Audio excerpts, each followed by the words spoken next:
I was born in Albania, where the mountains are filled with thousands of abandoned concrete bunkers left behind from a paranoid era.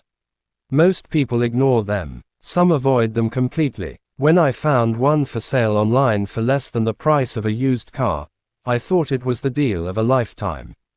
The seller warned me that the previous owner had disappeared 6 months earlier.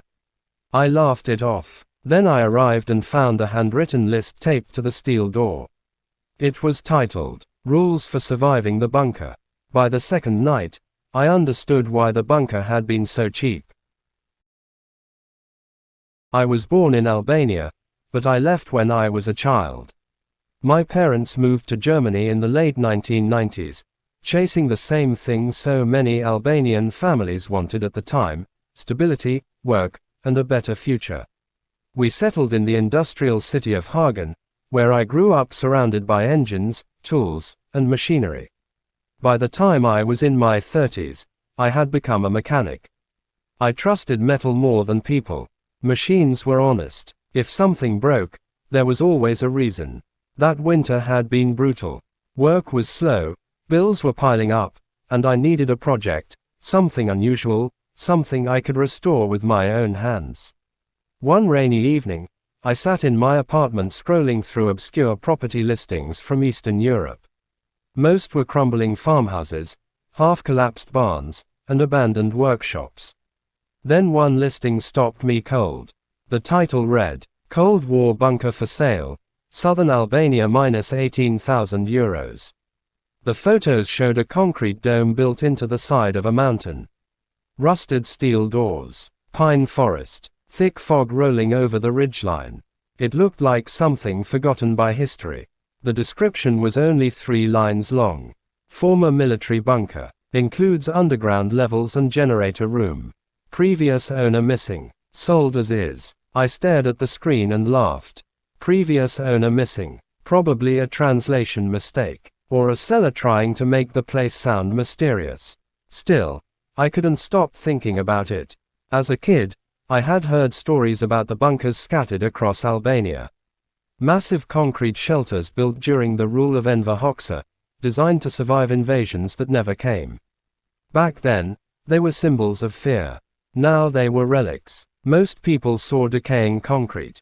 I saw potential. A workshop, a storage space, maybe even a unique vacation property. I called the number listed in the advertisement. An elderly man answered. His voice was rough and distant. "You are interested in the bunker?" "Yes," I said. "Is it still available?" There was a long pause. "Yes, but before you buy it, you should know, the last owner stayed only 2 weeks." "What happened to him?" Another pause. "He stopped answering his phone."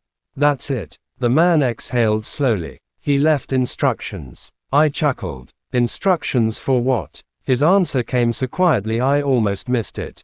"For staying alive." The line went dead. I should have ignored the whole thing. Instead, I booked a flight to Albania for the following week. 2 weeks later, after signing papers in a small village office and handing over my savings, I became the owner of an abandoned Cold War bunker hidden deep in the Albanian mountains. At the time, I believed I had found the bargain of a lifetime. I had no idea that beneath several meters of reinforced concrete, something was still waiting. And it already knew I was coming. The drive began before sunrise in Gjirokastër. I had rented an old Mercedes-Benz Sprinter, loaded with tools, fuel cans, bottled water, and enough food to last 2 weeks. The village clerk had given me a hand-drawn map and one final piece of advice. "Do not drive that road after dark." He said it with such seriousness that I almost laughed. Almost. By mid-morning, the paved highway narrowed into cracked mountain roads that twisted through forests of pine and chestnut. The higher I climbed, the more familiar everything felt. The sharp smell of wet earth. The distant bells of goats. The low clouds crawling over the peaks. I had not been back to these mountains in years, but they still felt like part of me. Around noon, I passed through a nearly abandoned village. Only a few stone houses remained occupied. An elderly woman sweeping her porch froze when she saw the bunker's coordinates written on my map. "You're going there?" she asked. "Yes. I bought it." Her expression changed instantly. "Then you should leave." I smiled politely. "It's just an old military shelter." She shook her head. "Some doors were sealed for a reason." Before I could ask more, she turned and went inside. The final stretch was little more than a dirt track cut into the mountainside. Fallen rocks forced me to stop twice and clear the path by hand. Late in the afternoon, the forest opened. And I saw it. The bunker sat half buried in the slope like a giant concrete shell. Moss covered the walls. Rust streaked down from ventilation shafts. A steel blast door stood recessed into the mountain, its faded military markings barely visible. The place looked abandoned, but not dead. The air around it felt strangely still, as if even the wind avoided the entrance. I parked and stepped out. For several seconds, I simply stared. I had expected a small shelter. Instead, this looked like the entrance to an underground fortress. The heavy padlock on the outer gate had already been cut, just as the seller had promised. I pulled the steel door open with both hands. Its hinges groaned like an animal waking from sleep. Inside was darkness, cold, dry, and carrying a faint metallic smell. I switched on my flashlight and stepped into the first chamber. Dust covered everything, but there were signs of recent use: stacked supplies, a folding cot, empty water bottles. Someone had lived here, and left in a hurry. On the wall beside the inner door, a single sheet of yellowed paper had been taped at eye level. The title was written in thick black marker: Rules for Surviving the Bunker. Below it, the first line read, 1. Never open the lower hatch after midnight. I stood motionless, staring at the words. Then, somewhere deep below my feet, I heard 3 slow knocks. The 3 knocks were so faint that, for a moment, I thought I had imagined them. I held my breath and listened. Nothing. Only the steady hum of wind moving through the bunker's ventilation shafts. I forced myself to laugh. "Probably old pipes," I muttered. That was the mechanic in me talking, the part of my brain that needed every strange sound to have a logical explanation. Still, my hands felt colder as I stepped closer to the sheet of paper taped to the wall. The handwriting was uneven, rushed in places, as if the previous owner had written it under enormous stress. There were 12 rules in total. Some were practical, others were impossible to understand. Rules for surviving the bunker. Never open the lower hatch after midnight. If you hear 3 knocks from below, remain silent. Keep the generator fueled at all times. Do not answer the field telephone between 2 o'clock and 2:15 a.m. If the radio turns on by itself, listen carefully. Never sleep in the generator room. If the lights flicker red, go to the main entrance and wait. Do not whistle inside the bunker. If you smell seawater, seal the lower corridor immediately. If you see a man in a military uniform, do not let him inside. If Rule 10 is broken, destroy the notebook. If the knocking stops, leave and never return. I read the list 3 times. It was ridiculous, the kind of thing someone writes to scare the next owner. And yet the details were too specific to feel like a joke. Why 2 o'clock to 2:15 a.m.? Why seawater, in a bunker high in the mountains? Why a soldier who wanted to come inside? I pulled the paper from the wall and folded it carefully into my jacket pocket. If nothing else, it would make a great story to tell my friends in Germany. The first chamber opened into a larger operations room. Old electrical panels lined the walls. A field telephone sat on a metal desk beside dusty maps of southern Albania. In one corner stood a diesel generator connected to a bank of fuel tanks. To my surprise, everything appeared to be in working order. The previous owner had even left boxes of canned food, batteries, and fresh diesel. This was more than an abandoned shelter. Someone had been preparing to stay here for a long time. As evening settled over the mountains, I unloaded my tools and supplies. I told myself the rules were nonsense. Superstitious instructions from a paranoid man who had spent too many nights alone underground. Still, I found myself checking every lock twice. Just before midnight, I sat on the folding cot eating cold beans from a can. The bunker was silent, too silent. At exactly 12:07 a.m., the lights dimmed for 1 second. Then they returned to normal. A moment later, from somewhere far below, I heard 3 slow knocks. This time there was no mistaking them. And after the third knock, the field telephone on the desk began to ring. The ringing was so sudden and so loud that I nearly dropped the can of beans. The field telephone sat on the metal desk across the room, its black casing dusty but unmistakably active. A moment earlier, I had been certain it was disconnected. Now it rang with mechanical precision. One sharp burst after another. I looked at my watch. 12:08 a.m. Not yet the time mentioned in Rule 4. That fact should have comforted me.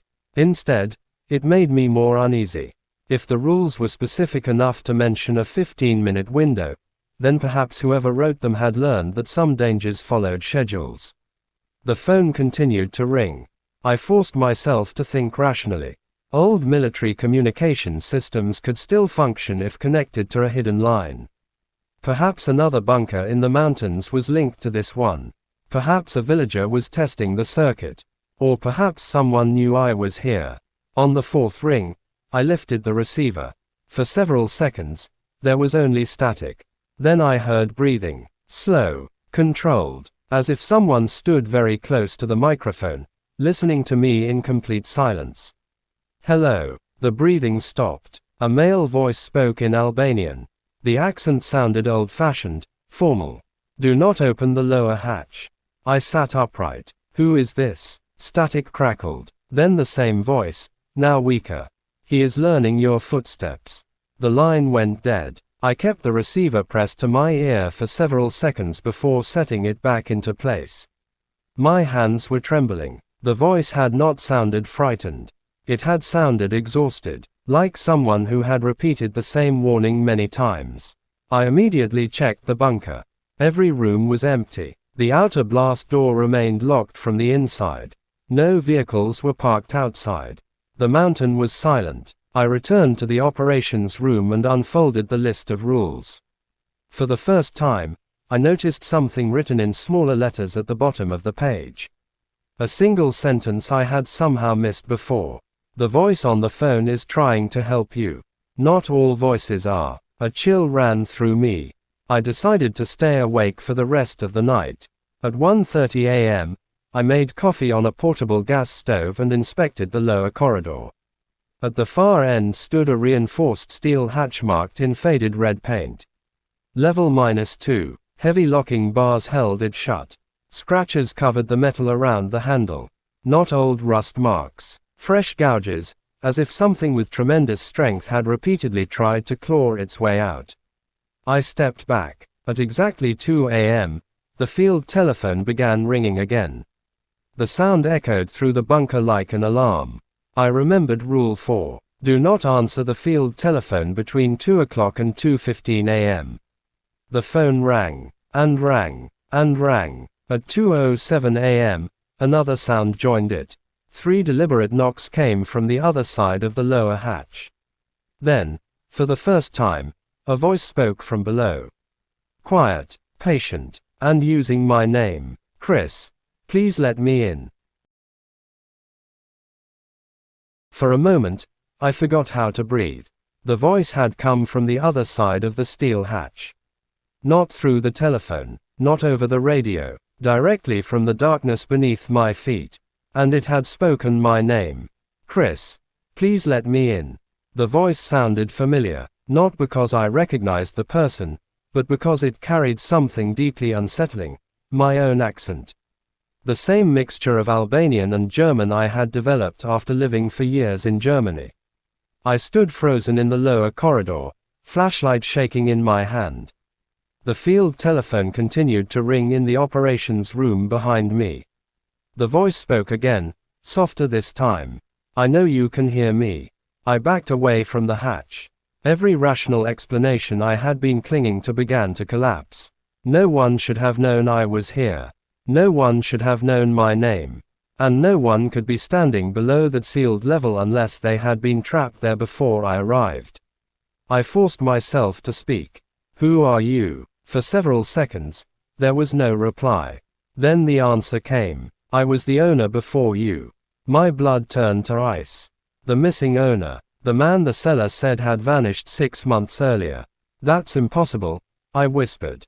"You need to open the hatch," the voice said. "He comes when the lights turn red." The ringing telephone stopped abruptly. The silence that followed felt even worse. I took another step backward. The voice changed. At first, the difference was subtle. A slight distortion, as if two people were speaking at once. Then the tone deepened. The words became strained. "Chris, I am so cold." A metallic thud struck the underside of the hatch. Then another. Then another. The heavy steel door trembled in its frame. I ran to the operations room and locked the corridor door behind me.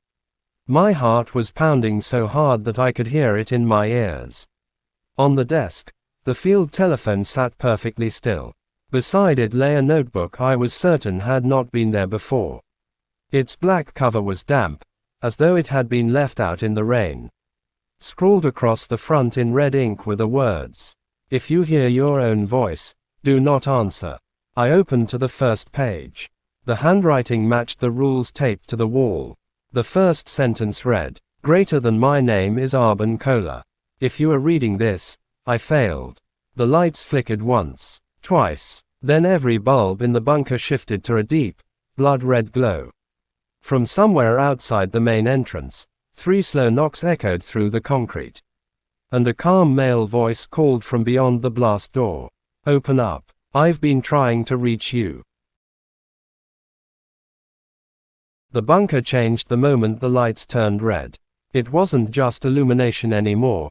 It felt like a warning the walls themselves were giving off. Every surface looked slightly wrong, as if the concrete had lost its certainty and become something softer, more unstable. I stood in the operations room, staring at the main blast door. 3 knocks had come from outside. Not below. Not from the hatch marked level -2. From the entrance I had used myself. The calm voice repeated, "Open up. I've been trying to reach you." It sounded human. That was the worst part. Normal tone. No distortion. No echo. Just someone standing outside a reinforced military door like it was a front gate. My first instinct was obvious. Someone had followed me. Maybe the seller. Maybe a local worker. Maybe some kind of security check I hadn't been told about. But then I remembered the rules. Rule 10. If you see a man in military uniform, do not let him inside. And Rule 7. If the lights flicker red, go to the main entrance and wait. But I was already inside. Which meant I had already failed. The knocking came again. Slower this time. Patient. Like whoever was outside knew I was thinking. I slowly moved toward the corridor that led to the entrance, keeping my flashlight aimed ahead. The red lights pulsed faintly overhead, casting long shadows that seemed to stretch further than they should. Halfway down the corridor, I stopped. There was something on the floor. Boot prints. Fresh. They led from the entrance door into the bunker. My stomach tightened. That meant one of two things. Either someone had already entered before the door was fully locked, or the rules didn't apply anymore. I followed the prints back carefully. They stopped exactly at the threshold of the blast door. Inside. Which was impossible. I hadn't heard it open. I hadn't seen it move. Yet here were the prints, as if someone had stepped through solid steel like it wasn't there. A faint sound came from behind me. A radio crackle. The operations room. I turned quickly and ran back. The field radio on the desk, one I hadn't even noticed before, was switched on. A voice came through it. Not the calm man at the door. Not the voice from below. Something else entirely. This one sounded broken. Do not trust either of them. Static burst. Then, he is learning the structure of the bunker. The word structure made no sense in the way it was said. Like it didn't mean walls or concrete. Like it meant something alive. The radio went silent. And then, from the lower corridor, a loud metallic impact echoed through the bunker. The sealed hatch, level -2, had been hit so hard the sound traveled through the entire structure. Once, twice, then a pause, then a slow, dragging sound, like something scraping its way upward along the inside of the hatch. The red lights flickered again, and every single screen in the bunker, old monitors, security panels, dead equipment I hadn't touched, turned on at the same time. They all showed the same image. A corridor I did not recognize. And at the end of it, a door that was already open. The screens didn't just show a corridor. They showed a place that shouldn't exist. Because I had already checked the bunker layout twice. Once on arrival, once when I found the rules. There was no level -2 corridor like this. The official plans stopped at the generator room and a sealed maintenance tunnel. But what I was seeing now was different. Older, darker, wrong. The camera feed showed a narrow concrete hallway lined with pipes that pulsed faintly, as if something was moving inside them. The lighting wasn't electrical. It looked organic, like the walls were producing their own weak glow. At the end of the corridor stood the open door. Behind it, only darkness. The radio on the desk crackled again. "Stop watching it," the broken voice said. I stepped closer to the monitors anyway. Because once your brain sees something impossible, it refuses to look away. On screen, the corridor shifted slightly. Not from camera movement, from something inside it. A shadow passed across the floor. Then another. Slow, deliberate, like it was walking just outside the camera's view. I turned off the main breaker switch. Nothing happened. The screens stayed on. The red lights stayed on. The bunker ignored me. From the lower hatch came another impact. Harder this time. Metal screamed under pressure. Then silence. Then the voice from below returned.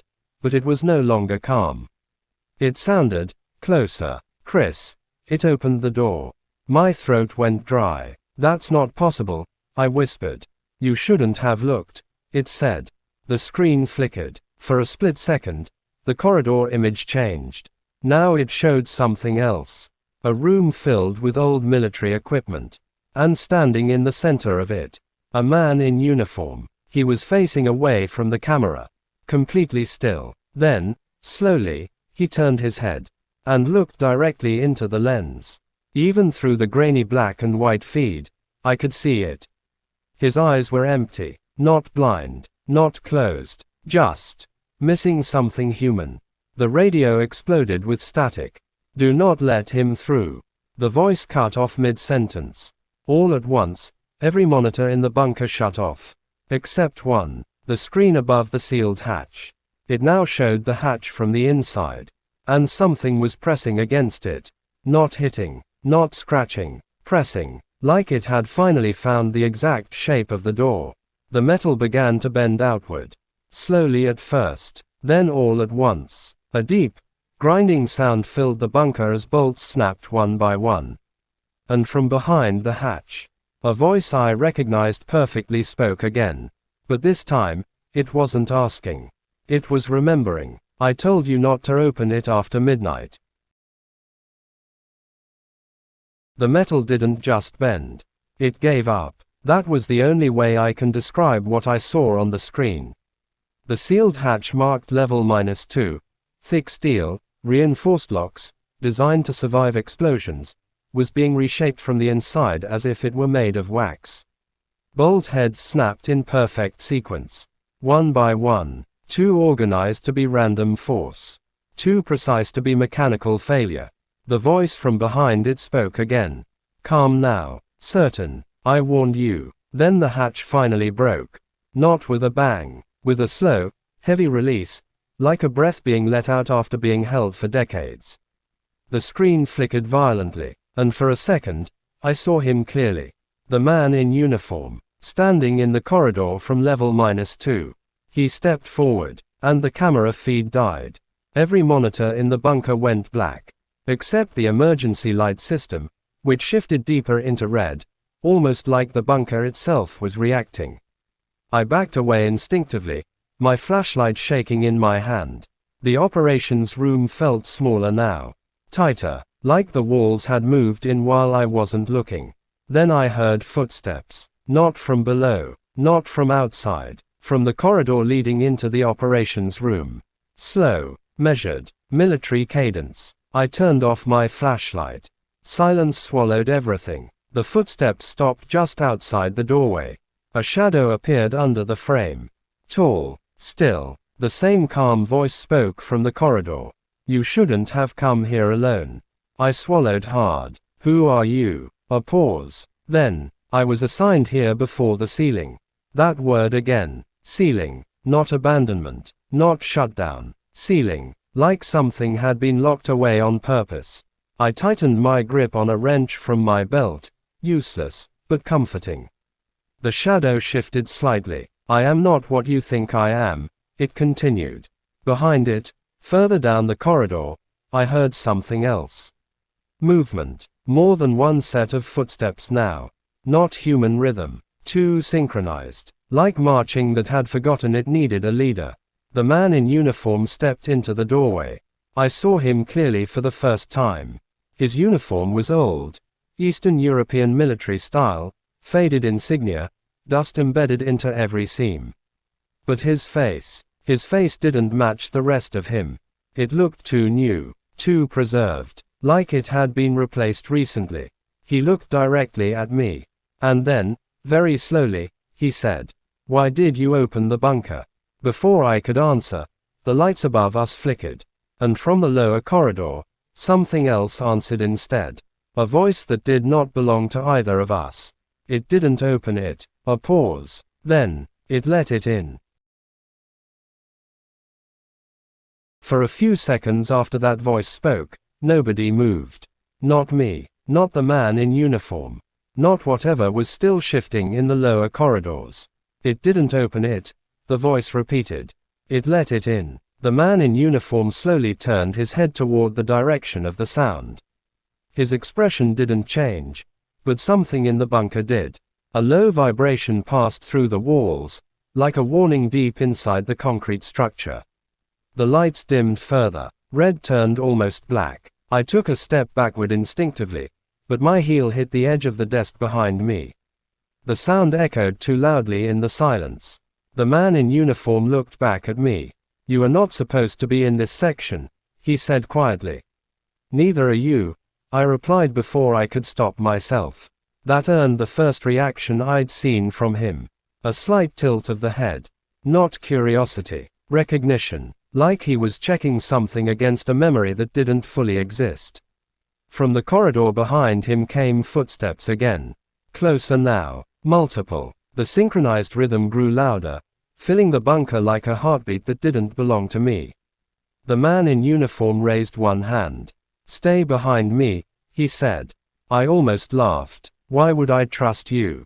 He didn't answer immediately. Instead, he reached into his jacket and pulled out something small.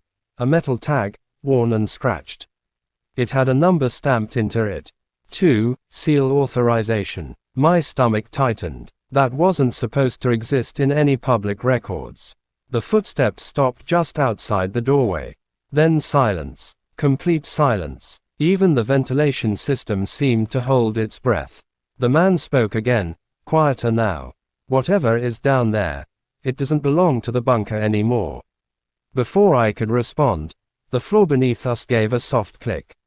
Like a lock releasing, the operations room door slammed shut on its own. Not wind, not pressure, mechanism. Every light in the bunker turned off at once. Total darkness. And in that darkness, I heard something I will never forget. A chain dragging across concrete.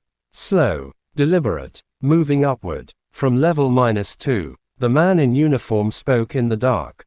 Too late. And then, very softly, almost like he was talking to himself. It learned the pattern again. A metallic snap echoed through the bunker.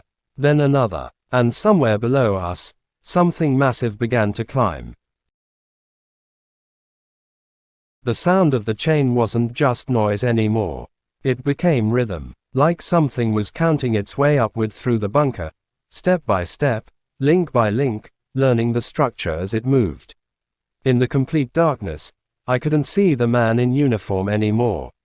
Only hear him. He stood somewhere between me and the corridor, like a barrier that wasn't entirely physical. "Stay still," he said. I almost asked him why, but the answer came before the question formed. Because the bunker itself was listening. Another metallic snap echoed from below. Then another, each one closer than the last. I forced myself to breathe slowly, pressing my back against the cold wall. The air had changed. It smelled faintly of salt. That made no sense this far inland, in the mountains of Albania. But the smell was undeniable now. Wet stone, ocean air, something ancient and wrong. The man spoke again, quieter. "It's remembering how to move through sealed space." "What does that even mean?" I whispered. No answer. Instead, the chain stopped.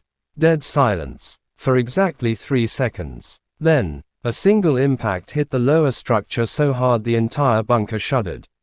Dust fell from the ceiling in a slow, choking cloud.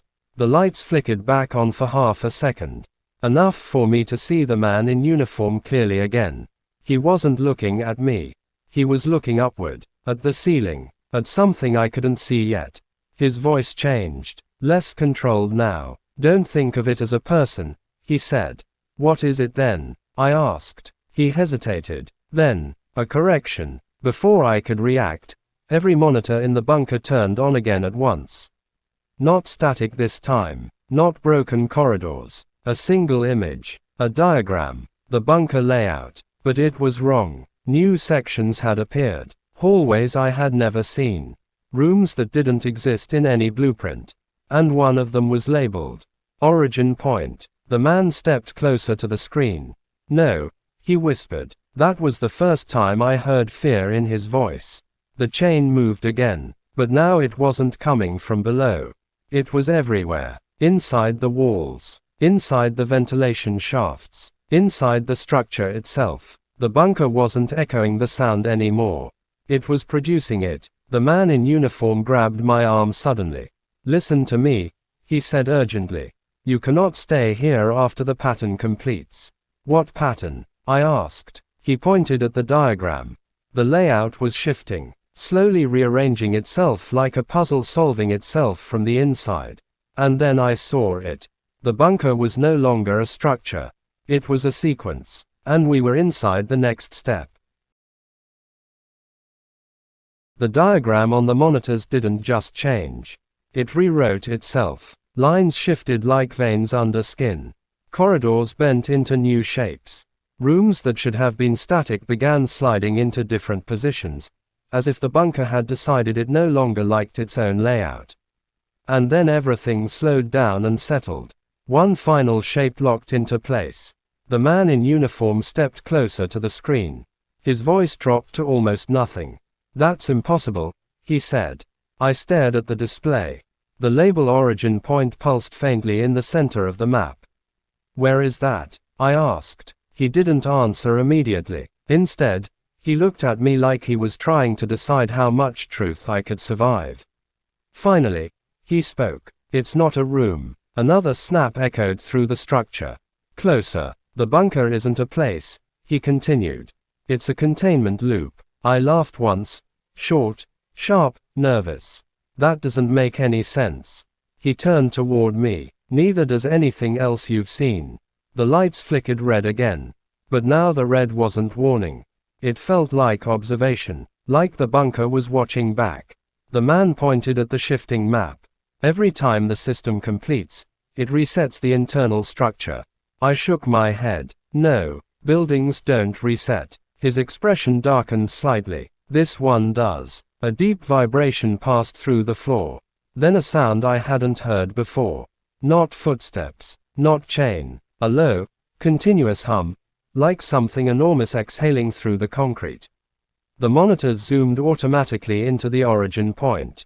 And the image sharpened. It showed a chamber, circular, perfectly smooth walls. No corners, no doors, no exits. Inside it stood something I couldn't fully focus on. Every time my eyes tried to lock onto its shape, it blurred slightly, like my brain refused to accept the image. The man spoke again, his voice tight. "That's what we sealed." My throat went dry. "What is it?" He hesitated. "Then, a structure that learned to move." A sudden impact shook the bunker harder than anything before. The screens flickered violently, and for a split second, I saw something new inside the origin point chamber. Not a creature, not a person, a doorway forming in midair. The man grabbed my shoulder. "It's not climbing up anymore," he said. "It's arriving." The bunker lights died completely, and in the absolute darkness, I heard a voice from everywhere at once. Calm, close, familiar. "Chris, you built it correctly this time." And then the chain stopped moving, because there was no need for it anymore.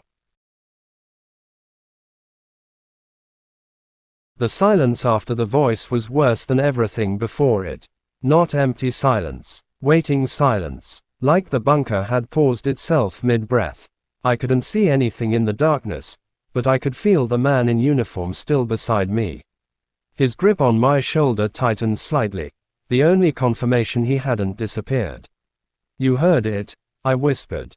He didn't answer. Instead, I heard him slowly exhale.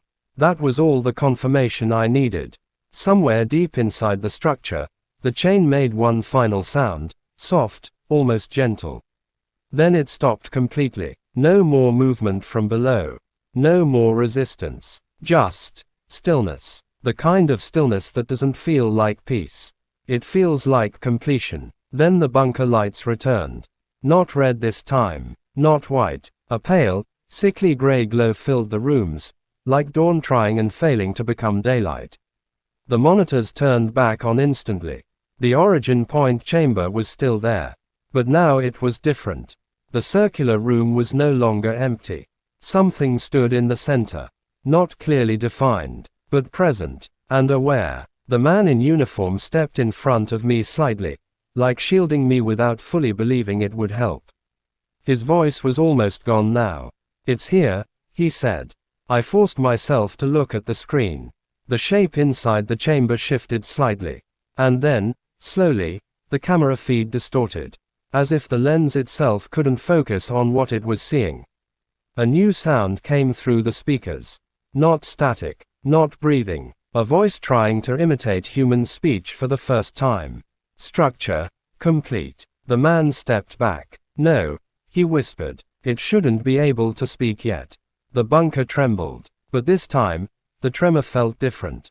Not violent, not forced. More like awakening. The lights flickered once, and when they stabilized, the bunker looked cleaner. New. As if decades of dust had been erased in a single second. I noticed something impossible. The walls no longer had scratches. The rust on the pipes had vanished. Even the warning notes on the walls looked freshly printed. The bunker was rewriting itself. The man looked around, alarm rising in his voice. "This is not a reset," he said. "This is a rebuild." A sudden realization hit me. "This is the origin point," I said slowly. "It's not a place inside the bunker." The man finished my sentence, almost in disbelief. "It's making the bunker around it." The monitors flickered one last time, and the shape in the chamber turned toward the camera. Now it wasn't blurred anymore. It was looking directly at us. And it spoke again. Calm. Final. "Now I can leave." For a second after it spoke, nothing happened. No alarms. No shaking. No lights flickering. Just that quiet, impossible sentence hanging in the air. "Now I can leave." Then every door in the bunker unlocked at the same time. The sound wasn't mechanical. It was simultaneous, like the entire structure had received a single command and obeyed without hesitation. The man in uniform reacted instantly. "No," he said sharply. "That shouldn't be possible." He moved toward the corridor, motioning for me to follow. "We need to reach the generator room," he said. "If we can overload the system." But he stopped mid-sentence. Because the generator room door was already open. And inside, the machines were running perfectly. Fuel levels full. Pressure stable. No errors. It looked prepared. Like someone had already done everything we might have needed to do. I stepped inside slowly. This doesn't make sense, I said. The man shook his head. It's not reacting to us anymore, he said. It's predicting us. A low hum spread through the floor again, but softer this time. Controlled, like breathing that had learned rhythm. Then the bunker lights shifted again. And suddenly, there was a new corridor on the far side of the generator room. A corridor that had not existed before. Clean, bright, perfectly straight. No rust, no dust, no history. The man froze. That's not part of the bunker, he said. I stepped closer. The air coming from it was different. Warmer, almost, outside. A sound drifted down the corridor.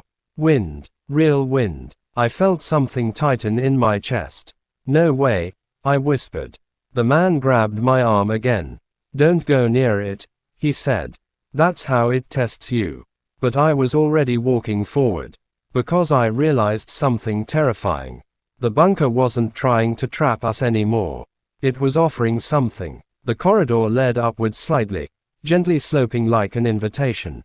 The further I walked, the more wrong everything behind me felt, like it was becoming distant, less real. At the end of the corridor stood a door. A simple metal door. No locks. No warning signs. Just a handle. The man shouted behind me. Chris, stop. That's not an exit. But I had already reached it. My hand hovered over the handle. And from behind the door, a voice whispered softly. You wanted to come home, didn't you? I froze, because I recognized that voice. It sounded like my own memory. And that's when I realized. The bunker wasn't giving me an exit. It was giving me what I wanted most. And that's what made it dangerous. My hand stayed on the handle. Not gripping it yet. Just resting there, like the door had been waiting for me longer than I had ever existed. Behind me, the man in uniform was still speaking, but his voice felt far away now. Like the corridor was stretching distance between us without moving anything at all. Don't listen to it, he said. It doesn't give exits. It simulates them. Simulates. That word hit harder than anything else so far. Because the corridor did feel real.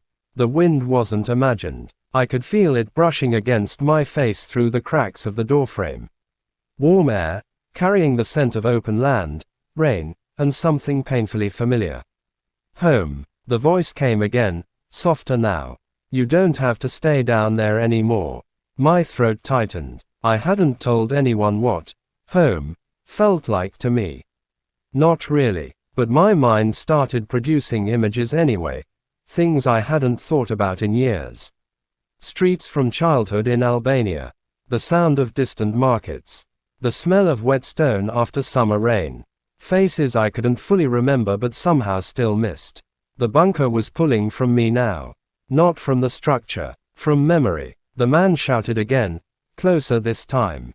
It's learning emotional mapping. That's how it builds exits. I didn't turn around. Because I understood something else now. This wasn't just a trap. It was a response system. It studied fear. It studied structure. And now it had moved on to something more dangerous. Desire. The handle under my hand grew slightly warmer. Like it was alive. Like it was expecting agreement. Behind me, the bunker changed again. I could feel it even without looking. The generator room hum shifted pitch. The corridor walls softened visually in my mind, like their edges were becoming less certain. The man in uniform stepped closer, his voice now urgent. Chris, listen to me. Whatever you're seeing, whatever you're feeling, it's not an exit. It's a constructed outcome. I finally spoke. Then why does it feel real? A pause. A long one. Then, quietly, because it's using you to complete itself. That made my hand hesitate. Just slightly. The voice behind the door changed again. Now it wasn't just comforting. It was precise. Targeted. You can open it, it said. And everything will be exactly as you remember it. A soft click echoed through the bunker. Not the door. somewhere deeper, like something inside the structure had just aligned perfectly. The man froze. No, he whispered. The bunker wasn't forcing anything anymore. It was offering completion, and I realized the most terrifying part. It didn't care if I survived it, only if I chose it. The handle turned slightly under my hand. Not by me, by something that had learned exactly how I would move. And behind me, the man in uniform said one last thing. This is how it leaves. The handle turned a few more degrees. Slowly, patiently, like it had all the time in the world to convince me. Behind me, the man in uniform moved closer, but he didn't touch me anymore. His voice had changed. Less commanding, more resigned. It's not a door, he said quietly. It's a decision point. The bunker around us felt quieter than it had ever been. Even the generator hum had faded into something almost peaceful. Like the entire structure was holding still, waiting to see what I would choose. Through the door, the voice spoke again. You don't have to go back to the cold. And just like that, I felt it again. Not fear, not danger, a memory. Standing in the streets of Albania as a child. Warm sunlight, the sound of voices I couldn't place anymore, but somehow still trusted. A feeling of belonging I hadn't felt in years. The bunker had found the weakest part of me, and it was holding it like leverage. The man stepped beside me now, carefully. If you open it, he said, you won't be escaping it. You'll be accepting its version of reality. I finally looked at him. For the first time, he didn't feel like a soldier. He felt like someone who had already lost this argument before. Did you open it? I asked. A pause. Then, yes. That answer hit harder than anything else in the bunker. Because it meant there was no theory left. Only outcome. The handle trembled slightly under my hand again. The voice softened. You're tired, it said. You've been alone for a long time. It was right. That was the worst part. The bunker wasn't lying. It was understanding. Behind me, the man in uniform spoke one last time. If you choose it, he said, you won't die immediately. I swallowed. That doesn't sound reassuring. He nodded slightly. It learns what you accept. And then it makes it permanent. Silence stretched. The bunker waited. The voice behind the door became almost gentle now. Open it, and rest. My fingers tightened slightly. Then, from somewhere deep in the structure, something snapped. Not loudly, not violently, but definitively, like a rule being broken in reverse. The man's eyes widened. No, he whispered. It's already adapting. The door wasn't just waiting anymore. It was deciding with me. And for the first time since I arrived in the bunker, I understood the real horror. It didn't want me to escape. It wanted to become the only place I would ever choose. The handle turned fully in my hand. And the door began to open. I don't know what I expected on the other side of that door. But I know this. The bunker wasn't just underground anymore.